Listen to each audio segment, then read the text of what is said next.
Bonjour à tous. Eh bien, prenons un instant aujourd'hui pour lire et méditer un passage du livre du ciel de Luisa Picaretta. Au nom du Père qui m'a créé, du Fils qui m'a sauvé et du Saint-Esprit qui me sanctifie. Amen. Jésus, je m'immerge en toi, dans ton acte unique et éternel d'amour, dans ta divine volonté. Je m'unis à toi, je m'identifie à toi, je me consume en toi, je fonds ma volonté dans la tienne, je la fusionne dans la tienne. Et Jésus, comme tous les jours, tu es mon roi, tu es mon bien, tu es mon tout, tu es mon Seigneur. Je veux que tu prennes toute la place dans mon cœur, que tu continues ta vie en moi, que mon humanité soit une extension de ta propre humanité, un débordement de toi-même. Aussi, Seigneur, viens purifier mon âme, viens recréer cet espace nécessaire pour que ta divine volonté puisse être libre en moi, qu'elle puisse opérer et agir à partir de mon humanité dont je te fais une fois de plus l'offrande aujourd'hui. Sanctifie chacun de mes pas, Jésus, chacune de mes paroles, chacune de mes respirations, chacun de mes actes, chacun de mes battements de cœur, chacun de mes regards, chacune de mes pensées. Que tout soit fait pour toi, que tout soit fait par toi et que tout soit fait dans ta divine volonté, immergé en toi. Jésus, je veux te remercier infiniment pour tout ce que tu nous as déjà donné, tout ce que tu vas nous donner aujourd'hui, ce que tu nous donneras demain. Merci au nom de tous ceux qui ne te remercient jamais, Seigneur, avec tes remerciements à toi. Je veux, Jésus, te remercier également pour ton amour sans borne, pour ta miséricorde sans limite. Quelle que soit la laideur de nos péchés, quelle que soit la noirceur de notre âme, tu nous attends avec cette inlassable patience.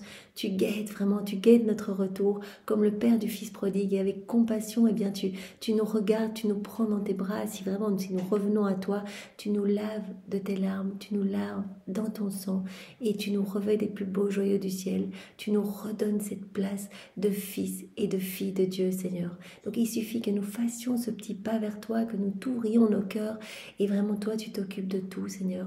Alors nous voulons te dire une fois de plus aujourd'hui que nous avons foi en toi, que nous avons foi en ta miséricorde, que nous t'aimons, que vraiment tu es important dans notre vie et que nous voulons te plaire, que nous voulons devenir ces petites sources de réjouissance pour toi, que nous voulons te redonner continuellement le sourire, que nous voulons réparer pour tous les actes mauvais, pécamineux, les actes qui te blessent, tous les actes qui sont en rupture avec ton divin vouloir. Nous voulons pallier à tous ces vides d'amour, ces vides de tendresse. Nous voulons continuellement te donner la gloire, l'amour, l'honneur, les adorations, les louanges que tu aurais dû recevoir des hommes s'ils n'avaient pas quitté la divine volonté, s'ils n'avaient pas connu le péché. Nous voulons te donner toute la gloire que tu aurais dû recevoir, eh bien, des hommes si ils étaient devenus saints, en fait, s'ils s'étaient ouverts aux grâces reçues et qu'ils étaient devenus des saints pour toi, Seigneur. Et nous voulons te donner toute la gloire que tu aurais dû recevoir des âmes réprouvées si elles n'avaient pas choisi délibérément, eh bien, de s'arracher de ton cœur pour aller se perdre. Jésus, je te demande maintenant de nous disposer chacun pour accueillir ce nouvel enseignement que tu nous donnes comme un précieux trésor pour que nous puissions grandir dans cette ressemblance avec toi, que nous ne passions pas à côté de tous ces mots bénis qui sont les tiens. Aussi, je te demande de nous envelopper de ta lumière, de nous donner ton cœur, ton intelligence, ta sagesse pour que nous puissions accueillir et bien toutes ces bouchées de lumière, que nous puissions les digérer, qu'elles puissent nous abreuver, nous nourrir et que nous puissions les mettre en pratique pour que nos vies changent, que nos vies deviennent vraiment des offrandes continuelles pour ta gloire. C'est ce que nous voulons, Seigneur, être des petits tabernacles vivants pour ta divine volonté, que nos âmes soient vraiment des palais célestes pour t'accueillir, Seigneur, des palais où tu pourras te reposer, où tu pourras être nourri, où tu pourras te voir consoler, où nous apaiserons chacune de tes plaies, Seigneur. Fais de nous d'autres mamans pour toi, Seigneur. Donne-nous ce grand don de la vie dans la divine volonté. Maintenant, Jésus, je te demande de parler à travers ma bouche. Envoie sur chacun de nous ton Esprit Saint, que ce moment fait en union avec toi puisse avoir des retombées bienfaisantes dans tous les cœurs. Viens, Esprit Saint, viens, par la puissante intercession du cœur immaculé de Marie, ton épouse bien-aimée. Viens, Esprit Saint, viens, par la puissante intercession du cœur immaculé de Marie, ton épouse bien-aimée. Viens, Esprit Saint, viens, par la puissante intercession du cœur immaculé de Marie, ton épouse bien-aimée. Alors le passage que nous allons méditer est celui du 7 août 1929. Nous sommes donc dans le volume 26 et c'est notre sœur Louisa qui parle. Je poursuivais mes actes dans le divin vouloir et je me disais, comment la divine volonté en viendra-t-elle à régner? Louisa se pose tout le temps cette question. Comment ce royaume va s'établir sur la terre alors que l'homme est si mauvais, si fermé, ne veut pas de Dieu et vraiment Dieu est chassé des écoles, des tribunaux, des foyers, chassé du monde. Alors comment ce royaume si saint va s'installer ici-bas? Quels seront les moyens, les secours, les grâces qui disposeront les créatures à se laisser dominer par elles? Quels seront les moyens qui vont disposer les hommes à se donner complètement, à s'offrir, à laisser la divine volonté être souveraine en eux? Eh bien, mon bien-aimé Jésus, mon bien-aimé de toujours, se manifestant en moi, me dit: ma fille, les principaux moyens pour que mon divin fiat règne sur la terre sont les connaissances. Toutes ces vérités que je te donne, que je place en dépôt dans ton cœur, il faut qu'elles se propagent, parce que ces connaissances seront les principaux moyens pour que ma divine volonté règne sur la terre. Les connaissances formeront les voies, disposeront la terre à recevoir le royaume. Comme Jésus nous l'a déjà dit, chaque connaissance est comme une voie, un chemin, une clé, une porte supplémentaire permettant à l'âme d'accéder plus facilement dans ce royaume de la divine volonté. Chaque connaissance est un trésor que Jésus nous donne. C'est comme une naissance divine générée dans le sein du Père, vraiment pour nous aider à devenir comme des images, des échos de la Trinité. Ces connaissances disposeront la terre à recevoir le royaume. Elles formeront les cités, serviront comme de télégraphes, de téléphones, de services postales, de trompettes pour communiquer de ville en ville, de créature à créature, de nation à nation, la nouvelle, les importantes connaissances sur ma divine volonté. Voilà, ces connaissances vont permettre au cœur vraiment de se disposer à recevoir ce grand don de la vie dans la divine volonté, parce qu'on ne peut pas désirer ce que l'on ne connaît pas. Donc au plus nous allons nous plonger dans ces écrits du ciel, au plus nous allons avoir cette soif de nous unir à Jésus tout le temps, parce qu'il l'a dit, je viens vous séduire par chacun de ces mots qui m'appartiennent, ces écrits sont les miens. On voyait Jésus dans un autre passage qui rangeait tous ces écrits dans son cœur, qui les embrassait, qui les chérissait, et vraiment on voyait que toutes les personnes qui se rapprochaient de ces écrits, à un moment, ces écrits se trouvaient dans une église et toutes les personnes qui se rapprochaient de ces écrits étaient comme transfigurées, étaient comme illuminées. Cela nous montre bien que vraiment, par le biais de ces connaissances, nous allons nous laisser façonner, transformer, transfigurer. Nous allons recevoir cette soif d'appeler Jésus à chaque instant dans notre quotidien pour que nos actes ne soient plus humains mais deviennent faits par Jésus, deviennent des actes divins, deviennent des actes éternels. Jésus va nous apprendre à travers ces connaissances données à Louisa pour chacun de nous, il va nous apprendre à voir son amour partout, à y répondre, à faire nos rondes dans l'œuvre de la création, de la rédemption, de la sanctification. Donc ces connaissances sont super importantes, sont vraiment des trésors qui nous façonnent, C'est pour ça que Jésus dit, ne t'arrête jamais de lire, reçois, continue vraiment ton envol, accueille toutes ces vérités et laisse-toi transformer. Et les connaissances sur ma volonté mettront dans les cœurs l'espérance. Ces connaissances mettront dans les cœurs le désir de recevoir un bien si grand. Le désir de recevoir. C'est vrai qu'au plus on lit, on se sent vraiment, on se sent brûlé d'amour en fait. On sent vraiment ces vérités qui viennent nous travailler et on ne désire plus que cela, vivre dans la divine volonté. Vraiment, on peut dire à Jésus, tu peux nous dépouiller de tout. On ne veut que toi, on ne veut que ce don de la vie dans la divine volonté, parce qu'on se rend bien compte que dans la divine volonté, il y a tout. On reçoit tout, on devient propriétaire de tout. On fait plaisir à la Trinité, on glorifie par chacun de nos actes, on glorifie parfaitement le Père, Jésus et l'Esprit Saint. Il y a des retombées dans tous les cœurs. Donc vraiment, Seigneur, nous voulons ce don de la vie dans la divine volonté, ce don de l'inséparabilité avec toi, Seigneur. Aussi, nous te demandons vraiment...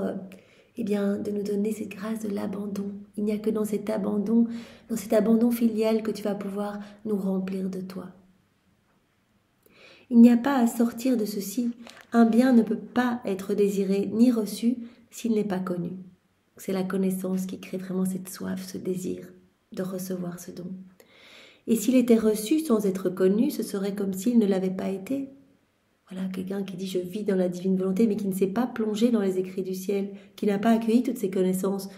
Bien probablement que voilà, cette personne va peut-être faire un acte dans la divine volonté, parce qu'elle a entendu, elle a entendu d'autres personnes en parler, mais il n'y aura pas ce vrai désir. Et donc rapidement, elle va retomber dans son quotidien normal, dans sa volonté propre, et elle va oublier Jésus. Tandis que quand nous nous plongeons tous les jours dans ces vérités, on se laisse vraiment remplir par cette lumière et on est amené à continuellement appeler Jésus et l'aimer chaque jour davantage. Et cette intimité grandit à chaque fois qu'on se plonge dans les écrits du ciel. Jésus dit je rajoute des chaînes de lumière supplémentaires entre votre cœur et mon sacré cœur. Je vous lie davantage à moi. Donc c'est vraiment magnifique. Voilà. Et si ce bien était reçu sans être connu, ce serait comme s'il ne l'avait pas été. Par conséquent, les fondations, l'espérance, la certitude du royaume de ma divine volonté seront formées par les connaissances sur ma volonté. Donc voilà, ce désir, cette soif de vivre dans la divine volonté, les âmes qui vont demander partout que s'établisse le royaume de la divine volonté, ce royaume d'amour, ce royaume du divin fiat ici-bas, que tout nous serve à demander ce royaume, eh bien cela provient de ces connaissances qui nous ont vraiment donné cette envie que ce royaume s'installe sur la terre, ce royaume de bonheur où tous les hommes seront heureux, seront debout, seront enfants de lumière. Ils reprendront cette place d'Adam dans son état d'innocence. C'est pourquoi je t'en ai révélé un si grand nombre de ces connaissances, car elles seront les richesses, elles seront la nourriture, et les soleils nouveaux, les nouveaux cieux que les peuples du royaume de mon vouloir posséderont. Et lorsque les connaissances sur mon fiat feront leur chemin, disposant celles qui auront le bienfait de les connaître, ma bonté plus que paternelle, afin de montrer l'excès de mon amour, placera mon humanité même, tout le bien que j'ai fait en chaque créature, à sa disposition. C'est magnifique. Donc chaque vérité est une vie divine et Jésus nous l'avait déjà montré dans un autre passage. Voilà, quand Louisa voyait comme une mer de cristal et partout, mais il y avait des petits Jésus. Et Jésus dit, en fait, chaque petit Jésus que tu vois, c'est une connaissance que je t'ai donnée. Donc c'est vraiment ma vie que je te donne à chaque fois. Donc ces connaissances, vont permettre à l'âme de devenir totalement remplie de Dieu en fait. Afin de montrer l'excès de mon amour, je placerai mon humanité même et tout le bien que j'ai fait en chaque créature à sa disposition, de telle sorte qu'elles sentiront la force et la grâce de se laisser dominer par ma divine volonté. Et mon humanité sera au milieu des enfants de mon royaume, comme un cœur au milieu d'eux, pour le décorum et l'honneur de mon fiat, et comme antidote, grâce et défense contre tous les maux que la volonté humaine a produits. Donc Jésus dit, au plus vous allez vous plonger dans les écrits du ciel, mettre en pratique, m'appeler dans vos actions, faire vos rondes, vos réparations, vos bénédictions au nom de tous, etc. En plus, je vais prendre de la place dans votre cœur. Ma divine volonté va prendre de l'ampleur en vous. Et vraiment, ma lumière qui resplendira de votre personne viendra balayer les ténèbres, éclipser toutes les choses mauvaises, les noirceurs du monde et de nos péchés. L'ardeur de mon amour qui veut qu'elle règne, que règne ma divine volonté est telle et si grande que j'accomplirai des excès d'amour propres à gagner les volontés les plus rebelles.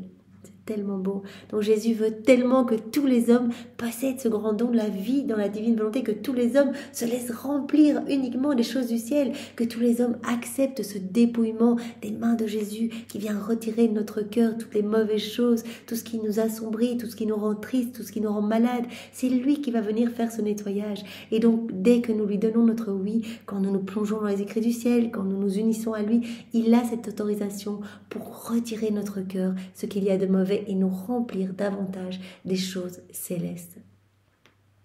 Et vraiment mon amour est tel, je veux tellement que les hommes soient heureux et possèdent ce don de la vie dans la divine volonté, soient vraiment des enfants magnifiques, debout, redressés et vraiment remplis de mes attributs divins, de mes œuvres divines, de tout, que j'accomplirai des excès d'amour propres à gagner les volontés les plus rebelles.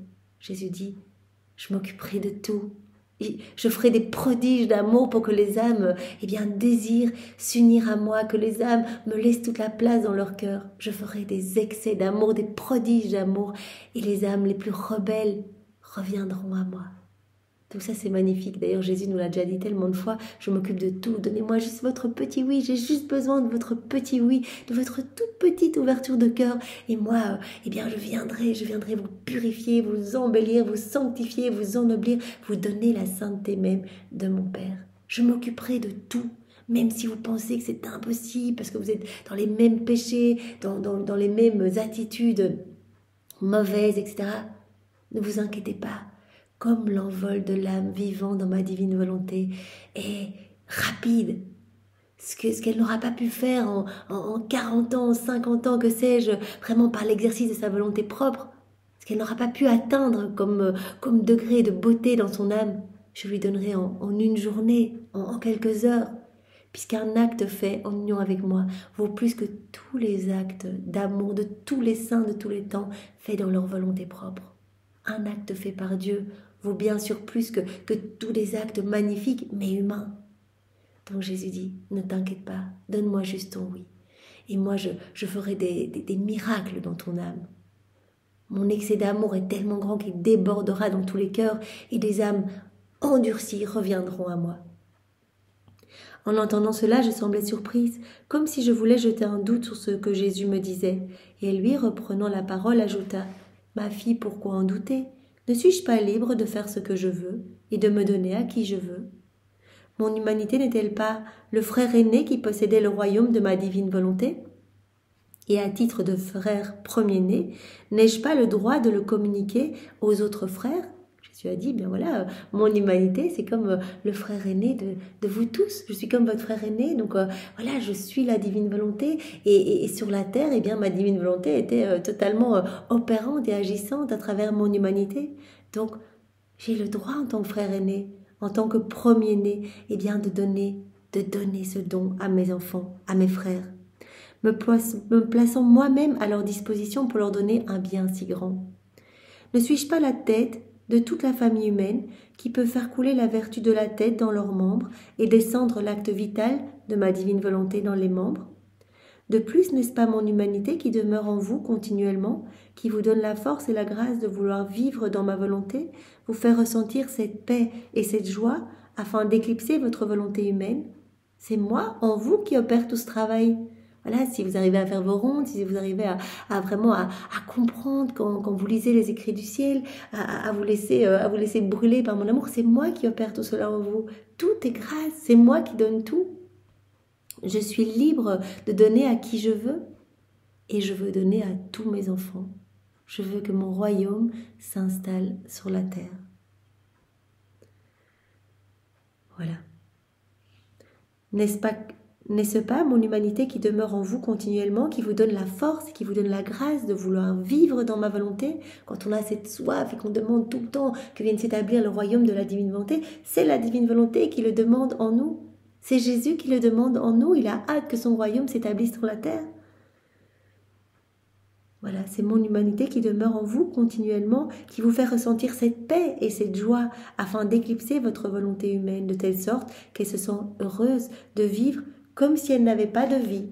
Notre volonté est heureuse en fait d'être le marchepied de la divine volonté, comme si elle n'avait pas de vie, sous l'empire de la divine volonté. Par conséquent, ce qu'il me faut, c'est qu'ils aient les connaissances, que les hommes reçoivent mes connaissances sur mon divin fiat. Le reste viendra de lui-même. Quand les âmes se plongeront dans les écrits du ciel avec cette toute petite disposition, parce que vraiment Jésus nous a dit hier, si on se plonge dans les écrits du ciel mais qu'on n'est pas du tout disposé, qu'on le fait juste pour vraiment peut-être se moquer ou pour tourner en dérision ou pour prouver que cela est quelque chose qui ne vient pas de Dieu, bien sûr qu'on ne recevra rien du tout. Cette lumière, on entendra peut-être une voix au loin, mais on ne recevra pas tous les fruits, tous les biens cachés dans chacune des vérités. Donc il faut cette petite disposition, mais si on est un tout petit peu disposé, Jésus, je veux vivre dans ta divine volonté, je ne sais pas comment je dois faire, ces livres du ciel, j'aimerais bien m'y plonger, mais j'ai peur de ne pas comprendre, etc. Jésus s'occupe de tout. Ça y est, notre oui est donné et Jésus s'occupe de tout. Et ne vous inquiétez pas qu'il veut tellement nous donner ce cadeau qu'il s'arrangera pour vraiment envelopper chacune de nos pensées de sa sagesse à lui. Il va nous envelopper de son amour, de son Esprit Saint pour que rien ne soit perdu et que tout soit comme un précieux trésor qui nous façonne. Je continuais après cela mon abandon dans le divin fiat. Il me semble ne pas y avoir d'arrêt en lui, qu'il y a toujours quelque chose à faire. Voilà, comme Louisa le disait hier, elle était abandonnée dans cette grande mer de lumière, dans la divine volonté. Elle dit, mais il y a toujours quelque chose à prendre, il y a toujours quelque chose à faire. Je suis continuellement dans ce flux, en fait, dans cette danse, dans cet acte continu. Et j'ai l'impression que voilà, je fais mes rondes du matin au soir. Et Jésus lui a dit, mais c'est ma divine volonté en toi qui opère, en fait. C'est ma divine volonté qui te pousse à continuellement placer ton amour sur les éléments créés, placer ton amour dans chaque moment de ma vie, placer ton amour dans chaque sacrement, etc. Il y a toujours quelque chose à faire, mais c'est une activité qui ne fatigue pas, au contraire, elle fortifie, nous rend heureux et joyeux dans notre long voyage. Mais je pensais à cela lorsque mon très grand bien Jésus ajouta: ma fille, celle qui vit dans mon divin vouloir, marche toujours, parce qu'elle a la ronde de l'éternité à sa disposition. Elle est toujours en mouvement. C'est toujours la divine volonté qui continue son travail. La divine volonté, elle travaille tout le temps, à chaque instant, vraiment dans les éléments créés, partout. Et quand on laisse la divine volonté vivre en nous, on va se retrouver dans cette unité du divin vouloir et on va se retrouver coulé dans chaque élément de la création. On va se retrouver partout où la divine volonté travaille et opère. Donc l'âme qui vit dans la divine volonté marche toujours, elle est continuellement en train de faire des choses dans la divine volonté, parce qu'elle a la ronde de l'éternité à sa disposition, laquelle est sans fin. Même si on a l'impression qu'on ne fait rien du tout, on se plonge dans la divine volonté et on offre toute notre journée. Et même Jésus l'a dit, même si vous oubliez de m'appeler pendant la journée, pendant quelques moments, je viens pallier en fait. Je viens faire moi-même les choses en vous. Je pallie à cet oubli que vous avez eu de m'appeler. Et quand vous dormez, cela est aussi un acte divin. Vous vous plongez dans ma divine volonté, vous m'offrez votre sommeil et moi, je viens dormir en vous et je viens donner la paix, je viens donner la tranquillité à des âmes torturées, des âmes qui sont en dépression, des âmes qui sont malheureuses, etc. Donc Jésus va se servir de chaque instant en fait de notre existence pour qu'il puisse être glorifié et que des âmes soient sauvées. Et en ne s'arrêtant jamais, l'âme qui vit dans la divine volonté prend toujours. Et si elle s'arrêtait, un petit arrêt, un pas de moins, lui coûterait la perte d'un pas divin dans le bonheur. Voilà, Jésus le dit, il faut cette constance. Alors il voit notre intention. Voilà, quand on offre notre journée, notre intention est posée, nous voulons vivre dans ta divine volonté. Jésus a besoin de recevoir cette intention d'amour. Mais Jésus dit, voilà, si maintenant vous faites un jour tous vos actes dans la divine volonté, et puis pendant une semaine vous oubliez, eh bien, chaque acte que vous faites dans vos volontés propres, c'est une vie divine que vous perdez, puisque chaque acte est une vie divine. Et chaque fois que vous vous unissez à moi, vous alimentez cette vie de la divine volonté en vous. Donc, quand vous faites tous vos actes dans votre volonté propre, vous perdez toutes ces vies divines. Vous n'alimentez plus la vie de ma divine volonté dans votre âme. Donc, c'est un pas de moins qui coûte la perte d'un pas divin dans le bonheur. En fait, mon fiat est un acte toujours nouveau de bonheur, de grâce et d'une indescriptible et inatteignable beauté. Et si l'âme marche, elle prend, alors que si elle s'arrête, elle ne prend pas. Donc on ne doit pas s'arrêter, on doit être toujours en train de nous unir à Jésus, de le laisser vivre en nous, de le laisser respirer dans nos respirations, regarder à travers nos regards, parler à travers nos bouches, etc. Voilà. Quand elle marche, quand elle continue, quand elle s'unit à moi, elle prend. Tandis que si elle s'arrête, elle retourne dans sa volonté propre, elle ne prend pas. Car n'ayant pas suivi pas à pas le chemin de ma divine volonté, elle n'a rien connu du bonheur et de la beauté que ma volonté a fait surgir dans ce pas. Et qui peut te dire la grande différence entre celle qui vit dans ma divine volonté et celle qui vit dans la volonté humaine? Ça, Jésus nous en parle tout le temps, cette grande différence. On s'unit à Jésus, on le laisse faire tout en nous. Chacun de nos actes devient un soleil irradiant de lumière qui vient se déverser. Tous ces rayons viennent se déverser dans tous les cœurs. Il y a des répercussions magnifiques, intemporelles, universelles dans tous les cœurs parce qu'il y a cette vertu générative, communicative. Tandis que l'âme qui vit dans sa volonté propre, même si elle fait des actes saints, des actes pieux, comme nous l'avons vu hier, eh bien, pourra au mieux produire une toute petite lumière, une lumière du monde, une lumière d'ici, qui aura une toute petite portée. Mais son acte ne glorifiera pas de manière parfaite la Trinité. Cet acte n'aura pas beaucoup de répercussions dans les cœurs. Donc la différence est énorme, parce que, voilà, quand on vit dans la divine volonté, on alimente cette vie de la divine volonté dans notre cœur. Celle qui vit dans la volonté humaine s'arrête constamment. Sa ronde est si courte que si elle veut allonger le pas, elle ne trouve pas d'endroit où poser le pied. Celle qui vit dans sa volonté propre, elle va peut-être appeler la divine volonté, elle va prier dans les moments où elle est dans le besoin, comme quand on appelle le médecin. Et donc sa marche est très courte. Elle fait un pas, puis après un pas où elle demande cette union, et puis après, hop, le reste du temps, elle est dans sa volonté propre. Sa marche est toute courte, sa ronde est si courte que si elle veut allonger le pas, elle ne trouve même pas l'endroit où poser le pied. À chaque pas qu'elle fait, elle éprouve ici un désagrément, là une désillusion, et elle ressent une faiblesse de plus qui la pousse même à pécher. Voilà, Jésus nous avait donné cet exemple hier. Quand on agit dans nos volontés propres, on est comme un petit enfant, on se sent tout de suite débordé, on se sent sous le poids de nos faiblesses, le poids de nos misères, etc.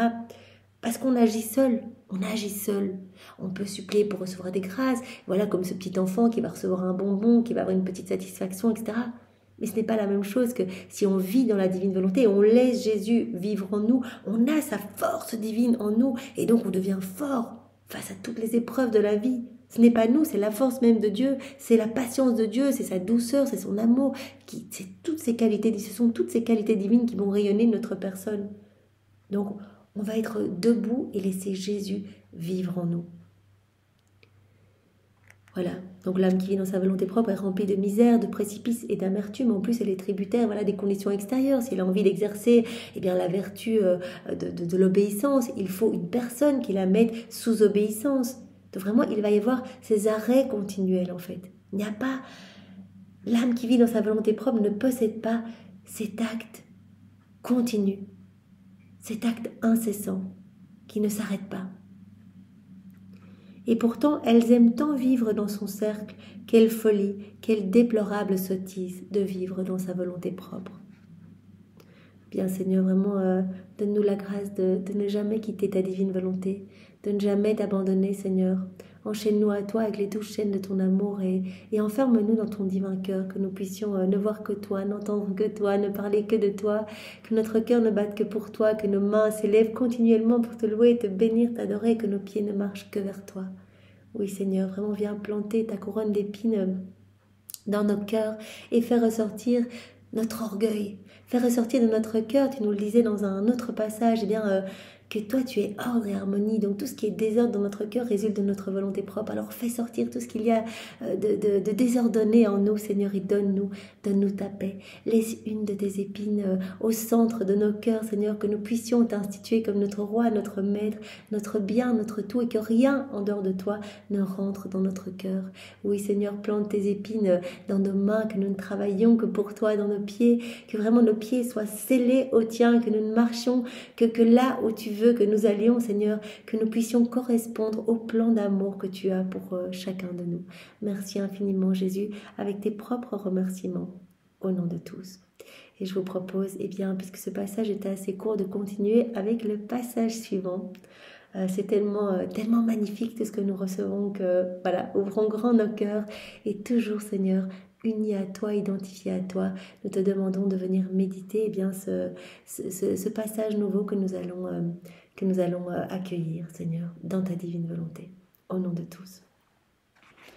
Alors, ce passage est celui du 12 août 1929. Donc, c'est notre sœur Louisa qui parle. Je faisais ma ronde dans le divin vouloir et mon doux Jésus, me tirant hors de moi-même, me fit voir la création tout entière sortant de ses mains créatrices. Voilà, elle a la chance de voir tout ce qui se passe. Voilà, elle fait ses rondes et Jésus lui montre que toute la création est magnifique, que tout est lumière, que tout est beauté, que la divine volonté travaille et opère à travers chaque élément créé, que la divine volonté conserve des attributs divins, les cadeaux dans chaque élément créé. Louisa, elle voit tout cela. Elle a vraiment ses sens totalement aiguisés. Et Jésus nous a promis de nous donner ce même cadeau, vraiment de nettoyer nos sens obstrués par nos volontés propres. Et bien, au plus on va s'unir à lui, au plus on va se plonger dans les écrits du ciel, au plus tout cela va être nettoyé. Et nous aussi, on verra l'amour de Dieu partout, on y répondra et on verra sa splendeur et sa merveille partout autour de nous. Jésus me fit voir la création tout entière sortie de ses mains créatrices. Chaque chose portait la marque de la main créatrice de son Créateur. Chaque chose belle, harmonieuse, portant la marque, vraiment le sceau divin. Et tout était par conséquent parfait, d'une beauté enchanteresse.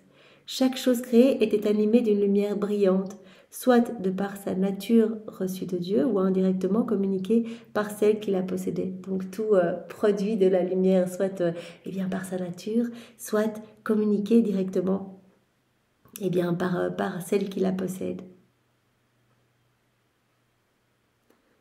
Tout était lumière et beauté. Et parmi tant de lumière et de beauté enchanteresse, on apercevait une tache noire qui paraissait très laide, particulièrement au milieu de tant d'œuvres si belles, majestueuses et éclatantes. Donc Louisa, voilà, elle peut voir un petit peu tout l'univers, et elle voit que tout est beau, tout est or, tout est vraiment... tout est reflet de Dieu, en fait. Tout porte cette empreinte divine et elle voit au milieu une grosse tache sombre. Et Jésus nous avait déjà parlé de cette tache sombre dans un autre passage où il parlait vraiment d'un tableau somptueux et qu'au milieu, il y avait comme une grosse tache dans ce tableau qui rendait le tableau finalement pas si beau que ça parce qu'il y avait cette tache au milieu.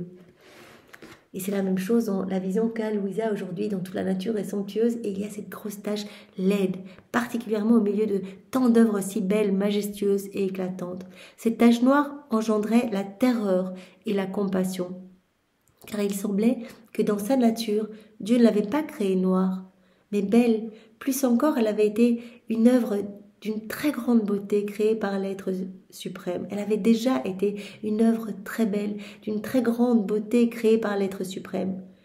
Je voyais cela lorsque mon toujours aimable Jésus me dit. Donc bien sûr, c'est toute la création, tout est magnifique et l'homme qui avait été créé somptueux, qui avait été créé comme chef-d'œuvre de la création, le seul de toute la création à posséder la vie de la divine volonté en lui, à être vraiment en lien de réciprocité d'amour avec son Créateur, et bien en quittant la divine volonté, a mis de la noirceur dans son âme et a perdu toute lumière, toute beauté. Il a entaché, comme on l'avait vu hier ou avant-hier, il a entaché sa nature humaine qui était belle au départ et qui est devenue comme gangrénée par cette déconnexion de sa volonté humaine avec la divine volonté. Quand il y a eu cette rupture, l'homme a tout perdu et tout ce que nous connaissons de mauvais aujourd'hui, de laid, etc., provient de cette rupture. Donc l'homme crée comme cette tache noire au milieu de tant de beauté et tant de magnificence. Je voyais cela lorsque mon toujours aimable Jésus me dit « Ma fille, tout ce qui a été fait par nous dans la création demeure toujours dans l'acte d'être fait. » Tout est continuellement dans l'acte d'être fait, en fait. Tout porte cette empreinte divine et les œuvres de Dieu sont inséparables de Dieu. Et donc, il se plaît à, par exemple, dans chaque élément créé, la divine volonté conserve, des attributs divins. Et donc, il y a continuellement cette nouvelle fraîcheur, cette nouvelle beauté, etc. C'est pour cela qu'après le plus terrible des hivers, les bourgeons repoussent. En fait, tout reste à la place où Dieu l'a mis, en fait. Donc, c'est-à-dire que les éléments répondent au plan de Dieu. Tout ce qui a été fait par nous dans la création demeure toujours dans l'acte d'être fait, comme si nous étions continuellement dans l'acte de le faire. Telle est notre force créatrice qui, lorsqu'elle accomplit une œuvre, ne s'en retire jamais. C'est la force créatrice. Quand elle accomplit une œuvre, elle ne se retire jamais de cette œuvre. Mais elle demeure toujours en elle comme acte de vie éternelle. Elle forme en cette œuvre son battement continu, son souffle ininterrompu, de sorte qu'une fois l'œuvre achevée, elle demeure toujours en elle dans un acte de création. Cela est presque symbolisé par la nature humaine qui, une fois formée, commençant sa vie par le battement de cœur et la respiration, doit nécessairement continuer à palpiter et respirer sous peine que la vie ne s'arrête. Voilà, Jésus prend l'exemple de l'homme. La divine volonté fait battre notre cœur, vraiment fait battre nos cils, se trouve dans chacune de nos respirations, etc. Maintenant, nous l'empêchons de régner en nous. Donc nous sommes comme Nous sommes les seuls de toute la création à empêcher la divine volonté de régner en nous, alors que notre vie provient de la divine volonté, que tout est vraiment régi par la divine volonté. Nous sommes inséparables de nos œuvres, et nous les aimons tant que nous prenons continuellement en elles nos délices.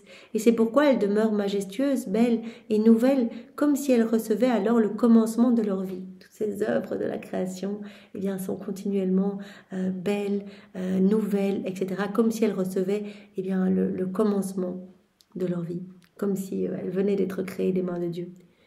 Vois comme elles sont belles, elles racontent notre être divin et notre gloire éternelle, la divine volonté comme narratrice de l'amour de Dieu partout dans chaque élément créé. Mais parmi tant de gloire, regarde, il y a cette tache noire, la tache noire de la volonté humaine. Aimant l'homme d'un plus grand amour, nous l'avons doté d'une volonté libre. Voilà, l'homme a été doté des trois puissances de l'âme. En fait, vraiment, l'homme a reçu sa volonté propre pour que sa volonté reste toujours unie à la puissance du Père, à la divine volonté. Il a reçu son intelligence pour qu'elle reste toujours connectée à la sagesse de Jésus. Il a reçu sa mémoire pour continuellement se rappeler de l'amour de l'Esprit Saint.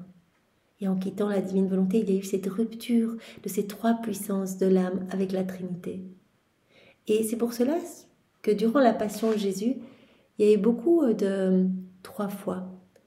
Donc 3 fois, Jésus est tombé sur le chemin du calvaire. 3 fois, il a été dépouillé de ses vêtements. 3 fois, il a été couronné d'épines. 3 fois, il a été condamné à mort. 3 heures d'agonie au Gethsémani. 3 heures d'agonie sur la croix.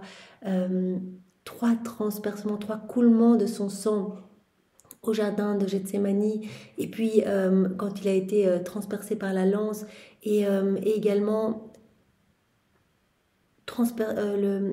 c'est écoulement du sang du cœur de Jésus 3 fois, cette troisième fois, voilà. Jésus nous dit qu'il y a eu 3 fois. Maintenant, il faut que je réfléchisse à ces 3 fois. Mais ce nombre 3 revient continuellement et ce n'est pas par hasard. Ce nombre 3 revient pour restaurer ces 3 puissances de l'âme dans l'homme en fait. Pour reconnecter l'homme, ces 3 puissances de l'âme à la Trinité. Voilà. Il y a la tache noire de la volonté humaine. Aimant l'homme d'un plus grand amour, nous l'avons doté d'une volonté libre. Mais en abusant de cette liberté, il a voulu respirer et palpiter dans sa volonté humaine, non dans la nôtre. Et par conséquent, elle change continuellement, au point de devenir noire, de perdre sa beauté et sa fraîcheur, et atteint le point où elle perd la vie divine dans sa nature humaine. Voilà, l'homme, à force de se déconnecter de Dieu, il a étouffé cette vie divine. Alors qu'il avait reçu cette vie divine en lui, la vie de la divine volonté en lui initialement, en agissant dans sa volonté propre, il a étouffé cette vie divine. Et comme un corps sans vie commence à se putréfier, une âme sans vie est appelée vraiment à mourir en fait, à se perdre. Donc il est urgent que l'homme revienne à ce pourquoi il a été créé et que cette vie puisse à nouveau être alimentée et grandir en nous. Qui donc dissipera les épaisses ténèbres de la volonté humaine? Qui lui rendra la fraîcheur et la beauté de sa création? Les actes faits dans la divine volonté. Au plus on va s'unir à Jésus, au plus on va rendre à la création sa fraîcheur, sa beauté. On va lui rendre ses droits. En fait, la vie dans la divine volonté, ce fiat de la sanctification, c'est le parachèvement du fiat de la création et de la rédemption. C'est le plan de Dieu qui veut aboutir dans les cœurs, qui va aboutir. Il y aura le triomphe du royaume de la divine volonté, mais nous pouvons participer à son avènement. Nous pouvons travailler à faire descendre plus rapidement le royaume de la divine volonté sur la terre en nous unissant à Jésus par nos actes, comme Jésus dit. Les actes faits dans la divine volonté, cela rendra la fraîcheur et la beauté à la création. Ils seront la lumière qui dissipera les ténèbres. Tous ces actes seront la lumière qui va dissiper la noirceur du péché, la laideur de nos mauvais comportements, etc. Voilà, la chaleur qui la modèlera et détruira en elle toutes les humeurs mauvaises qui l'enlaidissaient. Les actes accomplis dans ma divine volonté seront la reprise de tous les actes humains faits dans la volonté humaine. Voilà, il y a une réparation. À chaque fois qu'on s'unit à Jésus, c'est un acte qui devient divin et qui vient recouvrir la laideur de tous les actes faits dans la volonté propre pour tous les hommes de tous les temps. Donc vraiment, petit à petit, il y a cette harmonie entre le ciel et la terre qui se réinstaure. Cette reprise restaurera la fraîcheur, la beauté et l'ordre de la volonté humaine à sa création. Il faut donc que de nombreux actes soient accomplis par la créature dans notre divin vouloir pour préparer le contrepoison. Chaque acte est comme un contrepoison. La beauté, la fraîcheur, l'acte contraire à chaque mal fait par la volonté humaine.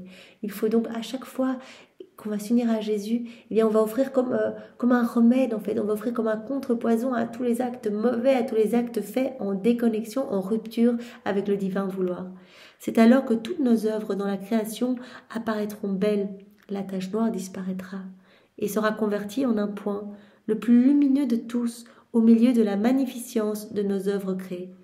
Et notre divine volonté régnera sur tout, sur la terre comme au ciel. Voilà, quand le royaume de la divine volonté sera établi sur la terre, et Jésus nous a dit dans le passage précédent, cela ne se pourra que par la propagation de toutes ces vérités que je te donne, Louisa, la propagation de toutes ces connaissances, parce que les âmes vont, en digérant ces connaissances, les désirer cette vie en union avec moi, et donc le royaume pourra s'établir plus rapidement sur la terre. Quand il s'établira, tout sera amour, et cette tache noire, en fait, sera convertie en un point lumineux, le plus lumineux en fait de tout ce que vous pouvez observer autour de vous. Cela sera vraiment magnifique et tout sera amour en fait, tout sera magnifique et l'homme sera à nouveau dans cette unité avec son créateur, dans cette unité avec chaque élément de la création et sera dans cette union, dans cette unité avec chaque personne en fait, chaque homme. Il y aura vraiment cette grande unité. Par conséquent, sois attentive à agir dans ma divine volonté, car pour chaque acte humain, un acte divin est nécessaire, qui avec force renverse, purifie et embellit le mal fait dans la volonté humaine. Voilà. Donc c'est comme un antidote, un contrepoison pour tous les actes humains faits qui blessent le cœur de Dieu. On offre à chaque fois l'acte opposé aux offenses qui sont faites à Jésus, à son Père, à l'Esprit Saint, à la Vierge Marie. Alors Seigneur, utilise-nous, que nos vies ici bas ne soient pas perdues, mais que nous puissions continuellement t'offrir l'amour que les hommes ne te donnent pas, t'offrir ta propre beauté, ta propre splendeur, tes propres bénédictions, que nous puissions tout le temps être identifiés à toi pour répéter tout ce que tu as fait sur la terre. Tout ce qui est toujours en acte de se donner, répéter toutes tes prières, toutes tes réparations et continuellement les offrir au Père pour que s'établisse plus rapidement ce royaume d'amour, le royaume de ton divin fiat, Seigneur. Merci Seigneur, avec tes propres remerciements au nom de tous. Au nom du Père et du Fils et du Saint-Esprit. Amen. Soyez tous bénis. Au revoir.